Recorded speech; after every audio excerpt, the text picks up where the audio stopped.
Magandang gabi sa inyong lahat. Ako nga pala si Mary Joy Garcia Torrijas at ito ang pagpapatuloy ng Kabanata 24 hanggang Kabanata 28. So dadako naman tayo ngayon sa Kabanata 29, ang pista. Ang tema ng kabanatang ito ay kapangyarihan, kayabangan at galit. At ang aral naman ay ang taong mapagmataas ay nawawala ang dangal sa mata ng lipunan. Sunod na kabanata ay ang Kabanata 30, sa loob ng bahay.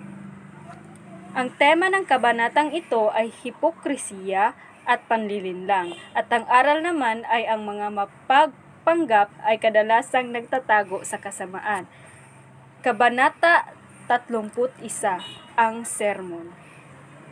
Ang tema ng kabanatang ito ay ang pang-aabuso sa relihiyon at ang aral naman ay hindi dapat gamitin ang simbahan sa pansariling kapakinabangan.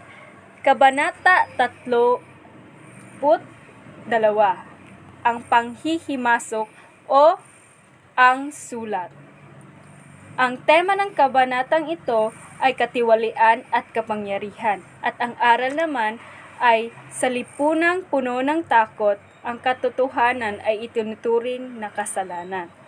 Kabanata 33, kalayaan. Ang tema ng kabanatang ito ay revolusyon at katarungan at ang aral naman ay ang pagbabago ay nagsisimula sa sama-samang pagkilos ng mamamayan. Kabanata 34, ang kasal ni Maria Clara. Ang tema ng kabanatang ito ay pagkukunwari at kawalan ng malasakit. Ang aral naman ay ang kasiyahan ng iilan ay kadalasang nakabatay sa paghihirap ng iba. Kabanata 35, ang pagtitipon. Ang tema ng kabanatang ito ay arogansya at kawalang malasakit at ang aral naman ay ang tunay na dangal ay nasa kababaang loob at hindi sa yaman. Kabanata 36, ang karumata. Ang tema ng kabanatang ito ay paghihiganti at panlilinlang at ang aral naman ay ang galit ay sumisira sa taong may mabuting puso. Sunod naman ay Kabanata 37, ang kasawian. Ang tema ng kabanatang ito ay inhustiya at abuso ng kapangyarihan at ang aral naman ay sa lipunang bulag sa katotohanan, ang inosente ang laging sinisisi.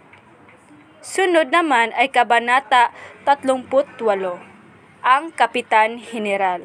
Ang tema ng kabanatang ito ay katotohanan at pagtitiwala at ang aral ay ang lihim ay laging lumilitaw sa takdang panahon. Kabanata 30, Sidonia Konsolasyon. Ang kabanatang ito ay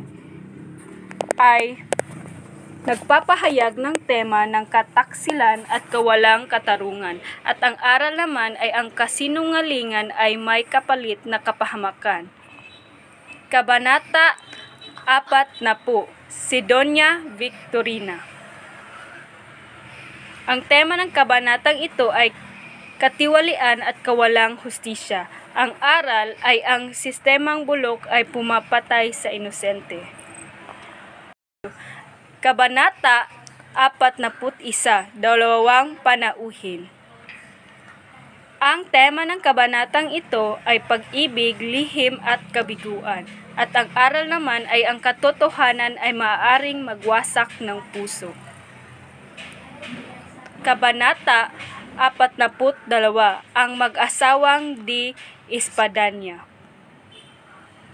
Ang tema ng kabanatang ito ay katapatan at sakripisyo.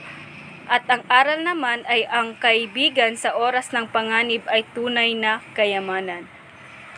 Kabanata 43, ang mga balita. Ang tema ng kabanatang ito ay pagmumuni at pagsisisi. At ang aral naman ay ang kamalian ay daan sa karunungan kung matututo ka rito. At ang huling kabanata naman, kabanata 44 ay ang mga epekto. Ang kabanatang ito ay may tema na sakripisyo, pag-asa at kamatayan ng bayani. At ang aral naman ay ang dugo ng mga bayani ay binhi ng kalayaan ng susunod na henerasyon. At yon lang po, salamat.